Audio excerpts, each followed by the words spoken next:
My God, this place is messy.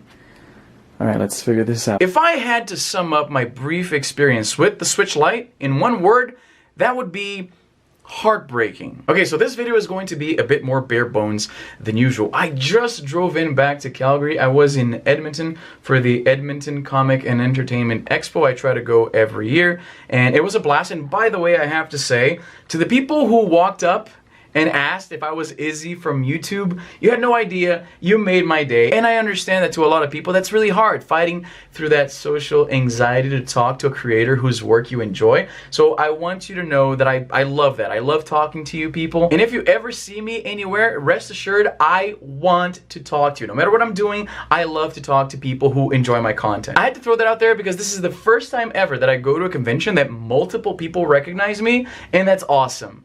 Anyway, back to the video. So, I picked up the Switch Lite, yes. And it's no surprise, really, right? Because I love portability, and for a long time, I've talked about how the original Switch, though technically a portable, it's not really all that portable. I've wanted something a little bit smaller. So, ever since the rumors started circling, I was all in on this idea. I really wanted something a little bit smaller, a little bit more portable. And it's finally here. It came out on the 20th. I'm far from the first person to do this. I would have probably put this video out sooner, but obviously I wasn't home. So I wanted to give you my 2 cents on this. And I didn't write a script for this video. This is really just a stream of consciousness, just my first impressions on the Switch Lite. First thing is the form factor. I am a sucker for this form factor. Now, for a lot of people, let me get the Switch out of the way here.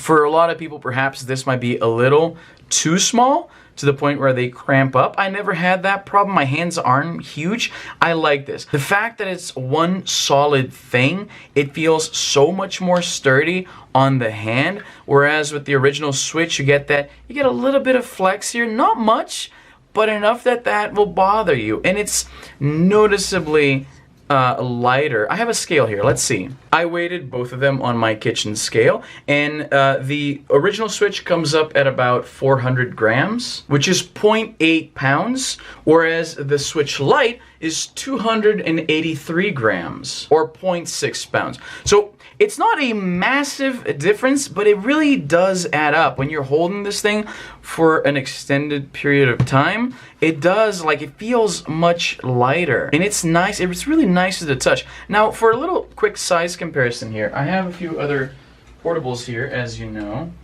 So, I mean, there's no practical reason to do this, but here's the Switch Lite compared to the original Game Boy.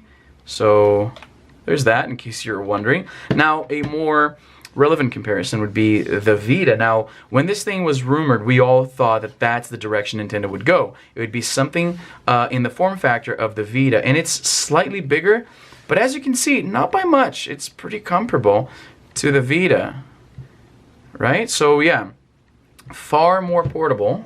I mean, perhaps far more portable is a bit of an exaggeration. One thing I saw being pointed out that is, if you have the original Switch and you want to get a feel for how small the Switch Lite is, this is like the easiest way right here. The Switch Lite is about the size of the Switch without one of the Joy-Cons. And it's like almost exactly, it's, you know, one wonders if that was like, this is the idea they had at some board of directors at Nintendo. Somebody came up with a Switch, and they're like, okay, we need a smaller Switch. That's it. You're gonna have to work with this. Make it fit in here. So I really dig the form factor. I really like it. The buttons are the right size. They're nice and they have the right amount of click.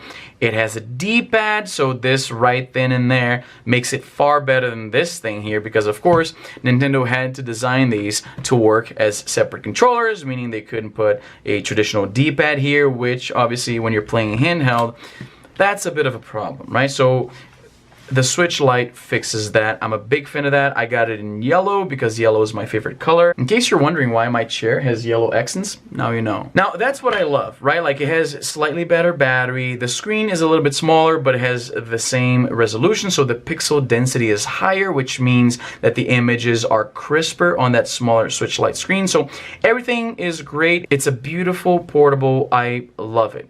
I love it. But then we get into what I didn't love about the Switch Lite. It's what made me, I'm actually debating returning it. I have 1 month to make my decision, and I'm leaning towards returning it, which it's why I said that the experience was heartbreaking, because nobody wanted a Switch Lite more than me. I've done countless videos. I got into so many Reddit arguments and Twitter arguments about the merits of the idea of a smaller Switch, right? Like I've always, anybody who follows my work knows I wasn't primed to hate this thing. I went to buy it the day it dropped. I wanted to love this thing, but I just can't. And the reason, as always, is Nintendo. Now here's a problem, right? This guy cannot be docked to your TV. You can't play these games on the TV. And I kind of understand. It's probably easier for Nintendo to just market this thing as strictly portable, because that way consumers will not be confused. Like if you could dock this thing, the regular Switch would be at a weird position where there isn't as much of a point in buying it. You get the 2 Joy-Cons, yeah, but for the difference in price, you can pick this guy up and a pair of Joy-Cons, and there you go. You have the same functionality, basically, in that you can still play multiplayer on this thing in tabletop. It doesn't have a stand, sure, but, you know, buy this.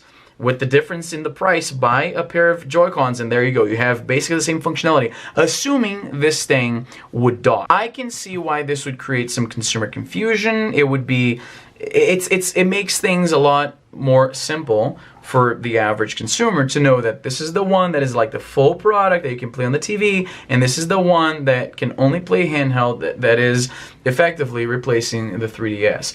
Obviously, Nintendo isn't going to say that, but we all know this thing is basically the 3DS killer. Now here's the problem, right? As a hardcore user, and I'm not alone in this, I know a lot of people have original Switches and have picked up or want to pick up a Switch Lite. You can still go back and forth with your games, right? Like with the Switch, it's just much easier because you just undock the system and it's right there, right where you left off, and then you go to school or work or wherever, and you can play your games right where you left off.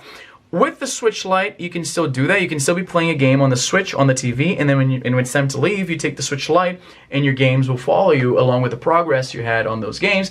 It's just not quite as simple, because you see, for some reason that I don't quite understand, instead of making it so cloud saves make sense, like how Steam does it or the Xbox One does it, you have to download your cloud saves manually for each game individually. So I'm just going to show you real quick. Say I'm playing, I'm going to turn this guy on here, and I'm going to go into, okay, so the software cannot be played. Oh, right, because I made this system primary, so I guess I have to go into the Switch, the eShop on this one to log into my account on this one.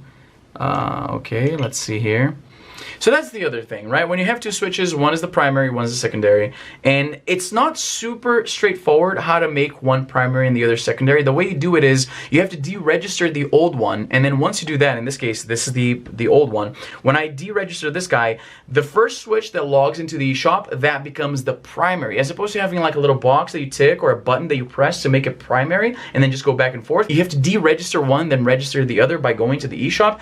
It's not super clear. I had to like look it up to see how that's done, and obviously, as you can see, the side effect of this is apparently this one now is not registered at all because I can't start the game. So yeah, let me see if it's just this game.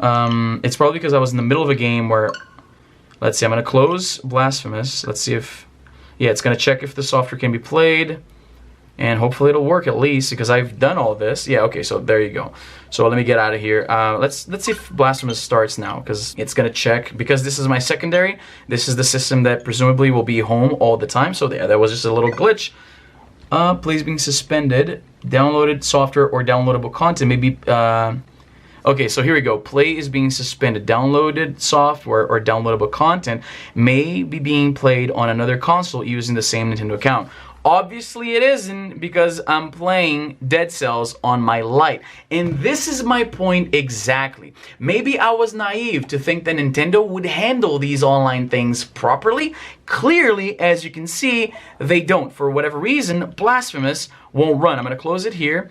I'm going to try a different one. I'm going to try, let's say, Into the Breach, right? So now, it's gonna do this little check every single time, which is a little bit annoying, but it's fine. It goes right into the game. And I can't play it either. This is what I'm talking about right here. This is the problem. Obviously, I'm not playing that on a different system, but for some reason, Nintendo thinks I am. And now I can't play the game that I bought on the system that I bought. You see what I'm saying? I gave Nintendo more money, and in exchange, I can't use the one I had before. Now, I'm sure that if I Google this or go into Reddit, I'm gonna see a bunch of people having similar problems, and there's gonna be a workaround on like the top comment or whatever, but it's still very upsetting that as a paying customer, I'm running into problems running the software to play software that I legitimately bought. And that's not all. The real problem, this is like a side thing that just manifested itself right now that just adds to the problem here.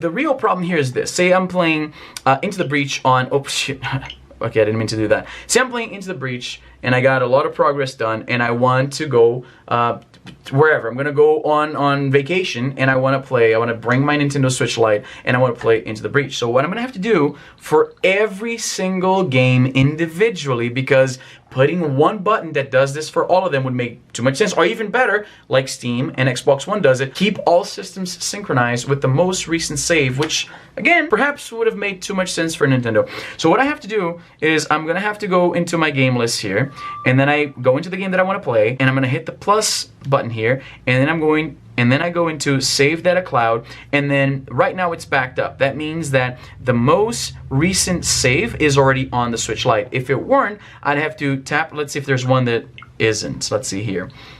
Perhaps, I think I did it to all of them already. No, I can't exit Dead Cells because I got a pretty good run going in Dead Cells. If I go into Data Management here, and I go into Save Data Cloud, it's gonna show me all save data not on the console. So for instance, for Bomberman R. So let's say I was playing Bomberman R on the TV in the living room and I'm going away tomorrow, so I want to play Bomberman R on this Switch and I want to have the save game that I had on this one. Instead of it just constantly broadcasting the most recent save across all my systems, which would have made the experience seamless, I have to go in here, select the game, then select download save data, then wait, then go back, then go to the next one in the list. Go here, download save data, wait, and then go into the next one in the list. If at least, like, I understand, sort of, them not wanting to automatically broadcast the most recent save across all your systems. I can see how some people might end up losing save games this way. Fine. But you could at least give me a button to let me do this for all saves across the board, so that if I'm leaving, all I have to do is press that one button, which honestly, in my experience, I feel like it should be automatic, in my opinion. But okay, if you don't want to do that, give us a button that does it with all the games right away. But no. So every time I leave the house with my Switch Lite, unless like I'm playing Breath of the Wild, and that's all I'm going to play today, and I know that that's the only save that I need to have on the Switch Lite, I'm going to have to do that for every single game in my collection when I leave the house. You see how annoying this is? I wanted the Switch Lite, and as a result, my life is less convenient than it was with the regular Switch. So though I love the form factor, I love the look, I'm seriously in love with the Switch Lite, it is a detriment to my gaming experience to buy this thing. And I want to make this abundantly clear because I know people are going to be upset. If you don't have a Switch, or if you plan to just move entirely to the Switch Lite because you don't play on the TV very often, you're not going to have the problems I did, right? This is a problem native to wanting to use two Switch systems alongside one another. And maybe I'm the stupid one for wanting to do this, because this is not really what Nintendo is hoping people do. Like, we all know that the reason for this $200 Switch Lite is to get people who are on the fence to jump into the ecosystem and to basically serve as an unofficial retirement to the 3DS line. I get it. You're not supposed to own both. But if you're going to give us the tools to do that, then make it work. Make it work. Why can't I run my games right now? Why do I have to manually download every single save file into this thing? Like, why? And if I have to manually manage my stuff, just let me like put it on the SD card or something. Like if I have to manually manage, let me have those files then. It's so frustrating. And here's the thing. I only have myself to blame here. I only have myself to blame. I should never have expected Nintendo to handle cloud saves properly. And that is just so infuriating because cloud saves is one of the most important features, I think, that we're paying for when it comes to Switch Online. We get some extra NES and SNES games, but by now, honestly, who cares about this stuff? We've been emulating for like 20 years now. You get peer-to-peer multiplayer connections, which again, garbage. And the one thing I thought was gonna finally give me my money's worth when it comes to Switch Online, the cloud saves, guess what? They're crap. They're a decade at least behind what the competition does. So, like I said in the very beginning, heartbreaking. Nobody wanted a Switch Lite more than I did. And after it's been maybe 48 hours, I feel like I'm gonna have to end up returning this thing. Like I don't right now, considering the experience I'm facing here, it would be literally stupid of me to keep this product. But I love portables, I love the Switch. I might end up convincing, and here's the thing, right? I've been into tech for as long as I can remember, and I've been writing about tech for a good like 20 years, and I have, you know, like I do videos about this stuff, and like I live and breathe technology, portability, all this stuff. I love this stuff. I've owned so many different devices over the years. Things that I probably shouldn't have bought that weren't that useful to me, but I bought it anyway.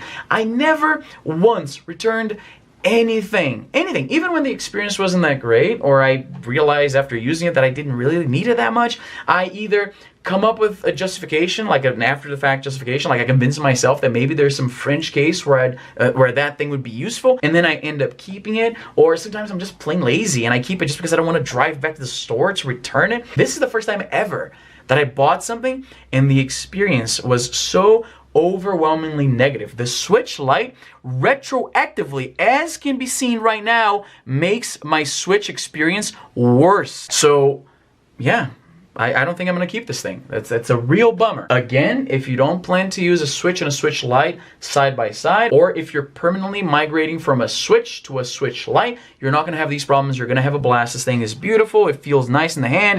Look at this. I love it. But look at this. Look at this. Anyway, those are my 2 cents. This is a very rambly video. I'm not sure how much of this is going to make it through the editing process.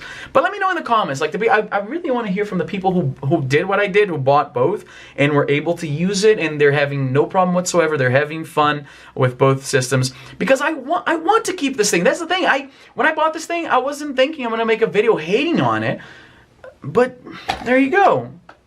Let me know. Is there something that I'm ignoring here? Is there some hidden feature that makes all of this work much better than I'm seeing here? Because I've looked online and it looks like this is what's to be expected if you're trying to use 2 switches. Again, let me know. That's all the time I have for today. I'm Izzy and I'm done.